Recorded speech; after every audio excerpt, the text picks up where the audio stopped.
कर रहे थे ये आईपीओ आज से खुल चुका है। अभी भी 2 दिन हैं निवेशकों के पास इसमें पैसे लगाने के लिए। आपका क्या कहना है कंपनी के बारे में? पहले कुछ बताइए, आरके स्वामी कंपनी कैसी है? इसके फंडामेंटल्स कैसे नज़र आ रहे हैं आपको?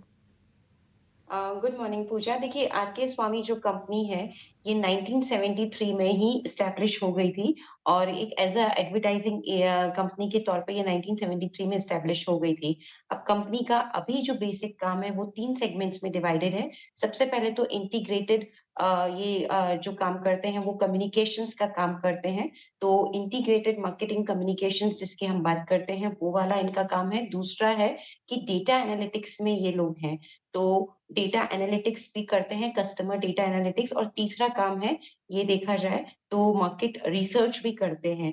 अभी इसमें क्या रहता है मार्केट रिसर्च में ये कस्टमर्स को इनके जो क्लाइंट्स हैं उनको पूरा सर्वेज वगैरह जो भी कस्टमर्स के सर्वे वगैरह हैं वो सब उसमें आता है। कस्टमर डेटा एनालिटिक्स में ये कस्टमर डेटास को एनालाइज़ करके बताते हैं और इंटीग्रेटेड जो इनका मार्केटिंग वाला जो काम है बेसिकली उसमें ये एडवर्टाइजिंग वगैरह का काम करते हैं। तो ये इस तरह की कंपनी है। अब देखा जाए तो कंपनी के फंडामेंटल्स यहाँ पे काफ़ी मज़बूत हैं क्योंकि 1973 से एस्टैब्लिश है और लॉन्ग ट्रैक रिकॉर्ड है। प्रमोटर बेस काफ़ी ज़्यादा स्ट्रॉन्ग है और प्रमोटर्स की भी हम बात करें तो यहाँ पे काफ़ी एक्सपीरियंस्ड प्रमोटर है, मैच्योर्ड प्रमोटर है और दूसरी तरफ जो फाइनेंशियल परफॉर्मेंस आई है, वो भी बढ़िया फाइनेंशियल परफॉर्मेंस है क्योंकि जो सीएजीआर ग्रोथ इन्होंने इनकी टॉप लाइन में दिखाई है, वो 30% से भी ज़्यादा है। बॉटम लाइन और ऑपरेटिंग प्रॉफिट की तो सीएजीआर और भी ज़्यादा हाई है। कंपनी को पसंद करने का एक और जो प्रमुख कारण आता है वो इनका कस्टमर बेस है, क्योंकि बहुत स्ट्रॉन्ग कस्टमर इनके बेस इनके पास है और कस्टमर स्टिकीनेस काफ़ी अच्छी है क्योंकि जो इनके टॉप 50 कस्टमर्स हैं, वो तो लास्ट 10 सालों से इनके साथ एसोसिएटेड हैं। तो कस्टमर स्टिकीनेस अच्छी है और बड़े-बड़े कस्टमर्स इनके पास हैं, जैसे कि अगर हम देखें तो 3 सेगमेंट्स के कस्टमर इनके पास है, बीएफएसआई स्पेस से है, ऑटोमोबाइल स्पेस से है और कंज्यूमर ड्यूरेबल, ई-कॉमर्स, रिटेल इस स्पेस से है। तो ये 3 इंडस्ट्री के कस्टमर्स इनके पास है जिसमें बड़े-बड़े नाम आते हैं M N M, ICICI Pru, HPCL EID Parry तो काफ़ी बढ़िया इनका कस्टमर बेस है। तो कंपनी का कस्टमर बेस अच्छा है, फाइनेंशियल परफॉर्मेंस अच्छी है, कंपनी का ट्रैक रिकॉर्ड अच्छा है, प्रमोटर्स बढ़िया हैं। इसलिए सब्सक्राइब की रेटिंग हमारी तरफ से इस आईपीओ को दी जा रही है, listing gain as well as long term के लिए। ठीक है। सब कुछ बहुत बेहतर है और कंपनी आकर्षक वैल्यूएशंस पर है। टेक्नोलॉजी की बात करें और जिस तरह से लगातार टेक्नोलॉजी की दुनिया में एक तरह के नए-नए तेवर नज़र आ रहे हैं, उन सब के बीच में हम देख रहे हैं कि कंपनी का जो फ़ोकस है, वो BFSI, automotive, FMCG, consumer retail industry और जैसा आपने बताया कि data analytics, market research, single window solutions, ये कंपनी मुहैया कराती है। एक अगर विस्तृत नज़रिया इस कंपनी पर लें आपकी तरफ से आईपीओ के सब्सक्रिप्शन पे अगर आप हर तरह के निवेशक को एक अपने रडार में लें, तो आपकी स्पेसिफिक राय क्या होगी?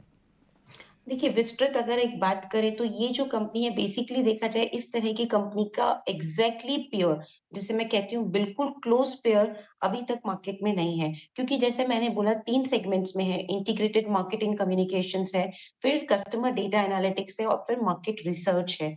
तो हर सेगमेंट में इनके कंपैरेबल्स अलग ही आते हैं, किसी में वर्टॉज़ आ जाएगा, किसी में लेटेंट व्यू आ जाएगा, किसी में एफएल आ जाएगा। तो लिस्टेड स्पेस की एक पूरी तरह इसी तरह की सेम कंपनी है नहीं, तो वहाँ पे भी इनको एक फ़ायदा होगा।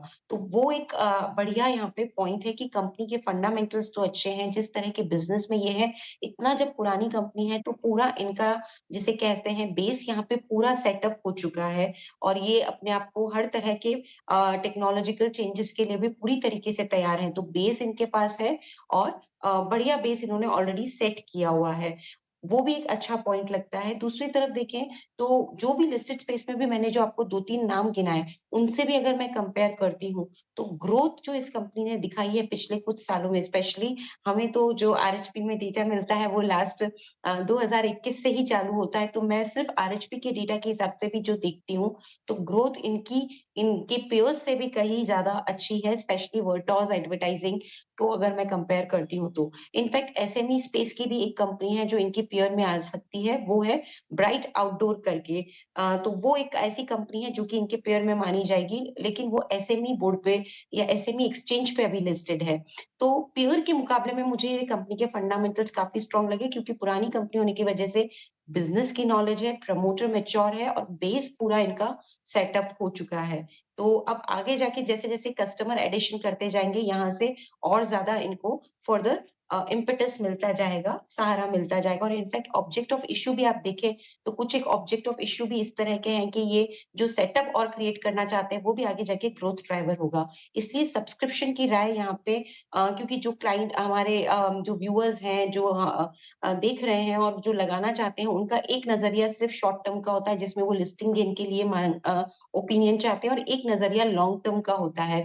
तो यहाँ पे मुझे लगता है कि शॉर्ट टर्म में लिस्टिंग गेन में भी यहाँ पे कुछ गेन होते हुए मिलेंगे। बहुत बड़े-बड़े गेन की मैं यहाँ बात नहीं करती हूँ, लेकिन फिर भी मुझे लगता है कि एक डिसेंट गेन यहाँ पे लिस्टिंग गेन के दिन भी मिलेंगे। और लॉन्ग टर्म में भी ये रखा और जिस तरह से ये एक्सपेंशन कर रहे हैं, अगर वो फ्रक्टिफाई हुआ, तो मुझे लगता है कि लॉन्ग टर्म में भी ये अच्छा कैंडिडेट हो सकता है। तो दोनों ही तबके के जो निवेशक हैं, उनको हमारी तरफ से सलाह है कि आप इसमें निवेश करिए, बिल्कुल, लिस्टिंग गेन के लिए भी और लॉन्ग बिल्कुल, टर्म के लिए। जी। बिल्कुल।